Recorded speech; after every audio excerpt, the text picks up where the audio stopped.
ముక్కుకు ముక్కెర తెస్తాడమ్మో ఎందుకో నేనేమనుకుంటే శోల కమ్మలు తెస్తాడమ్మో ఎందుకో నేనేమనుకుంటే చేతికి గాజులు తెస్తాడమ్మో ఎందుకో నేనేమనుకుంటే చేతికి గాజులు తెస్తాడమ్మా చేతికి గాజులు తెస్తాడమ్మా గాజులు ఏమంటే గర్వాలవంతుడు దగ్గర దగ్గర దొక్కుతాడమ్మో ఎందుకో నేనేమనుకుంటే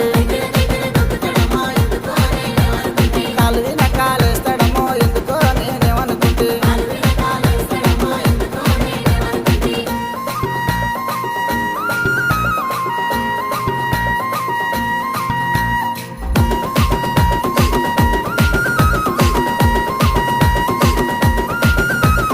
వద్దంటే ఇంటికి వస్తాడమ్మో ఎందుకో నేనేమనుకుంటే